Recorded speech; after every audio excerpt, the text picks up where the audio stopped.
Assalamu alaikum, brothers and sisters. Everyone loves that moment of taking the Shahada for new reverts. Those tears, the hugs, the takbir in the crowd. But what about the next morning? What about when you wake up as a Muslim and now alcohol is gone? Going to clubs is gone, wearing certain clothes is also gone. That's why in this video, this sister is gonna share with us how she found Islam. She's sharing what she had to leave behind for it. And if you're thinking about becoming a Muslim or you're a revert who's trying to adjust, this is something you need to hear. So support the dawah by liking, subscribing, and commenting. So let's watch together and we'll come back after for some reflections, inshallah. Assalamu alaikum. So, seeing as my 1 year being Muslim is coming up, I thought I would share a few of the things that I gave up for the sake of Allah and Islam, and kind of how I found it. For those of you who are kind of struggling to give up things or are thinking about reverting to Islam but are kind of struggling with the concept of having to give up certain things. So number one, let's go with alcohol, partying, that kind of stuff. So I actually stopped drinking alcohol probably like a year before I reverted to Islam, maybe a little bit longer. I just didn't like it. I just didn't like, because I used to get like blackout, astaghfirullah, and I just didn't like the way that I acted when I had alcohol in my system. I didn't like the feeling of not being in control, all that kind of stuff. So I stopped drinking it actually before I reverted to Islam, so that was pretty easy for me. Going out and stuff, again, I kind of stopped doing that when I stopped drinking alcohol, other than like every now and then I would go and not drink. That was like a little bit harder. I think I struggle with that sometimes because I have a lot of non-Muslim friends and they obviously go to the pub, they go out and stuff like that, and it can be a little bit difficult to navigate in terms of people's like birthdays and wanting to celebrate with friends but not being able to celebrate in the way that they want to. I just do what I can. Sometimes I'll go for like part of the birthday, like at the meal part or whatever, and then I'll just leave and not go wherever they go next, or suggest doing something else, like a different activity, like things like that. So I think that was a little bit harder than the alcohol side of things, but again, like, it really doesn't affect you that much. Like, there are so many other things that you can do with your time, and genuinely, like, when I stopped drinking alcohol, oh my god, my life started to change so much. Like, that was such a turning point for me of just stopping being a slob. I can't lie, because alcohol made me a slob. Like, I would get the worst hangovers, and I just wouldn't do anything with my time. Whereas when I stopped drinking, I was like, let me actually be productive. So that really helped me. Like, I really saw a massive change with my productivity, and like, I think just feeling not as like, you know, because you have massive highs when you drink and you go out and stuff, and then you feel a big low. So that kind of just completely cut that out and made it a lot easier to just actually be happy.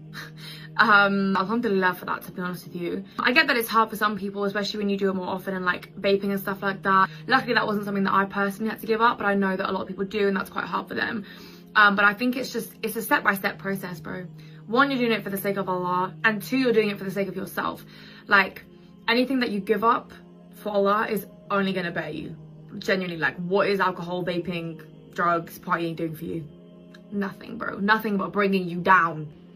Eating pork, that was never a biggie for me. I never really used to like bacon anyway. Finding halal meat can be a little bit of a challenge sometimes, but alhamdulillah, I live in an area where it is accessible to me. I'm a chicken lover. As long as I got my chicken, I don't even care. So pigs are dirty.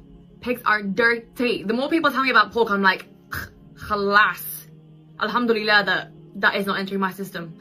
Other big thing is probably modesty. Kind of, you're giving up having your skin out, essentially, I guess, and you're taking on covering yourself up. Again, for me, it's actually something that really made sense to me. Like, wearing the hijab makes sense to me. Covering my body makes even more sense to me. I think we've just normalized, like, this isn't me hating on anyone for having their skin out, because that's you, like, that's completely your choice. However, like, for me, it makes so much sense to cover my skin up. Like, that is it. It didn't used to be logical for me, but like, having the perspective from Islam and learning about it, it genuinely makes so much sense to me now. Like, it's just so normalized that we all show our skin to everyone. And my mum used to try and tell me this when I was younger. She'd be like, you know, you don't need to have this all on show. This is for you. This is your body. And like, you don't need to be showing everyone. And I was like, nah, leave me alone. Like, this is feminist.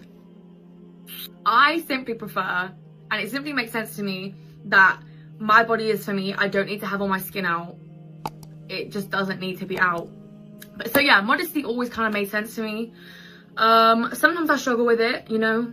I want to get my belly out. I can't be arsed. Like, I feel that. But the general ideology behind it makes a lot of sense to me. That is something that I've been quite happy to change about myself. I think a lot of people struggle with that aspect. A lot of it also comes from validation. I did notice that within myself, that I used to crave a lot of validation from actually having my skin out. It was a big adjustment to change that, but once I did, it actually just made me so much more confident and happy, like genuinely confident and happy within myself, because I was like, yeah, I've got big biceps, I'm happy with my body, but no one needs to see it. That's a big thing. That takes time, and I'm not always like that. I think a lot of the time I have that perspective, and then other times I find it much harder. That's just a time thing. It's just a perspective thing as well. I'm trying to think what else I gave up, to be honest with you. I think those are the three main things that I'm going to touch on today. Subhanallah, brothers and sisters. I love how the sister didn't pretend everything was gonna become magically and instantly easy. She talked about how she had to navigate birthdays. She talked about being the only one who's not drinking, about missing certain outfits sometimes. And that's a real feeling that so many people go through. And I think of something important she also said, without even realizing it, is that Islam didn't take from her life. No, it upgraded it. When she left alcohol, she gained productivity. When she left partying, she gained stability in her life. And when she lived modestly, she gained a lot of confidence. That's very important, because a lot of people think that Islam just restricts you. But what she described wasn't just restrictions. It was gaining control over those impulsive desires and the temptations of the devil, and not falling for them. And having that control brings peace to one's life.